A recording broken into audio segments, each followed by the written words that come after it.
안녕하세요. 정신과 의사의 인생 이야기 대전 정광설 정신건강의학과 원장입니다. 네, 오늘은 물에 대한 말씀을 좀 나눠보고 싶습니다. 흐르는 물도 있고 고인 물도 있고 그렇죠? 흐르는 물은 생수가 돼서 우리를 새롭게 하는 역할이 될 것이고 고인 물은 썩게 마련이다 이런 말씀도 있죠. 어려서 들은 말 중에 흐르는 물은 얼새도 없다. 그때는 공부 열심히 해라, 평소에 꾸준히 해라, 시험 볼 때 벼락치기만 하면 그게 무슨 공부냐.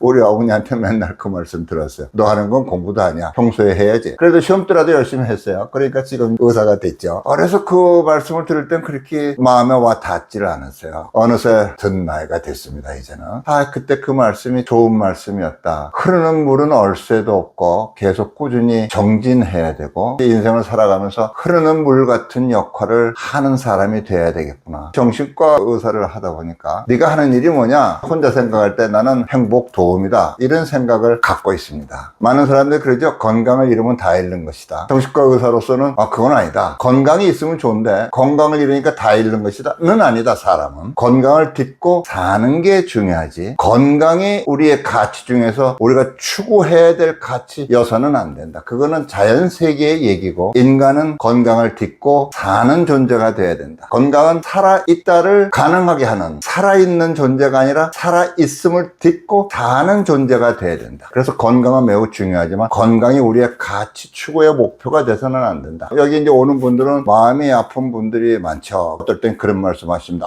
팔 하나 차라리 없는 게 낫겠어요. 이게 너무 힘들어요. 그래서 절대 그런 소리 하지 마세요. 팔 하나 없는 사람이 얼마나 힘든지 압니까? 이제 그런 얘기 하면서 여기 오는 분들한테 제가 각성하고 깨닫게끔 도와드리려고 애쓰는 건 뭐냐, 육체적인 어려움이 있어도 우리는 행복할 수 있고 마음이 힘들 때 그거를 딛고 일어설 수 있다. 지난 시간에 제가 유튜브를 통해서 마음으로 일어서는 사람은 어려움을 극복할 수 있다, 이런 내용을 한 적이 있는데요. 어렵더라도 아프더라도 행복할 수 있다. 행복해야 된다. 살아있는 한 행복을 누리면서 사는 사람이 돼야 된다. 죽을 때 죽을 망정, 죽을 때까지는 행복할 수 있어야 된다. 그럴 수 있게끔 도와주려고 노력을 하는 게 정신과 의사다. 오늘 물 얘기를 왜 말씀을 드리냐면, 물은 흐르죠. 전해집니다. 흐르는 물이래야 물이라고 할 수가 있죠. 나로부터 전해지는 그 흐름은 뭐가 있을까? 요즘에 오는 60대 중반의 여성이 계세요. 기가 막힌 경우입니다. 어느 날 갑자기 소장이 날라왔대요. 고소를 당했어요. 이혼 소송 서류가 온 거예요. 남편이 이혼 소송을 본인하고 이제 전혀 얘기도 없이 그냥 한 거예요. 남편은 저쪽 방에 있어요. 남편이 너하고 이제 못 살겠다. 남편도 이제 70개 됐는데 지금 저한테 온 지도 벌써 한 두세 달 됐어요. 지금도 그냥 한 집에 같이 살고 있어요. 한 집에 있으면서 이혼 소송을 남편이 걸고, 집이 아마 부인 이름으로 돼 있는 것 같아요. 재산 분할해야 된다. 지내고 있어요. 나이가 먹었는데 같이 사는 부부가 말도 없이 이혼 소송을 건 거예요. 그 부부의 흐름은 끊긴 거죠. 이 부인도 와서 이제 정 떨어져 도저히 못 살겠습니다, 이런 말씀을 하고 계세요. 비슷한 그런 어려움을 겪는 분들이 많이 있죠. 감정의 흐름이 끊긴 거죠. 나는 나로부터 어떤 흐름이 내 주위에 주어지고 있나, 이런 생각을 요즘에 훌쩍 더 하게 됩니다. 따뜻한 그런 감정의 흐름이 되고 있나, 상대를 격려하고 칭찬해주고 상대가 행복을 느낄 수 있는 그런 흐름이 나로부터 좀 전해지고 있나, 그런 생각을 하게 돼요. 아마 그게 좀 나이가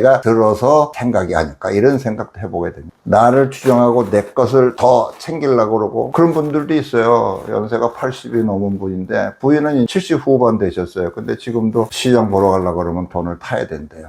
그 남편이 재산을 어떻게 관리하고 있는지를 전혀 알지를 못한대요. 근데 남편은 80이 넘은 분이에요. 평소 건강하다 할지라도 밤새 안녕이라는 말이 상당히 가까워져 있는 나이다, 이렇게 봐야 되지 않겠습니까? 근데 그분이 혼자 다 챙기고 있는 거예요. 고인물인 거죠. 그야말로 딱 가두고 있는 거예요. 절대로 알 수 없게끔 테두리를 치고. 글쎄요, 그분이 재산도 있고 그러니까 과연 행복할까, 아니면 내 재산 뺏기지 않아야 돼 노심초사하는 그런 어려운 마음 속에 지내고 있을까, 이런 생각도 듭니다. 환자들하고 이렇게 말씀을 나누면서 어떤 흐름이 나로부터 흘러가야 될까. 흐르는 물은 얼새도 없다 그랬는데 사랑이 흐르고 격려가 흐르고 칭찬이 흐르고 북돋아주는 그런 마음이 흘러갈 때는 진짜 감정이 얼어붙을 사이가 없겠지. 항상 서로를 아끼는 마음이 들고 사랑을 나누게 되고, 나이가 먹으면 먹을수록 진한 국물이 되듯이 나이가 들어서 서로 부부지간에 아니면 이웃지간에 친구지간에 부모와 자식지간에 더 따뜻한 그런 감정의 교류가 더 진해지는 그런 흐름이 되어야 되지 않겠나, 이런 생각을 해보게 됩니다. 물을 생각하면서 나는 흐르는 물인가? 방송을 듣는 여러분,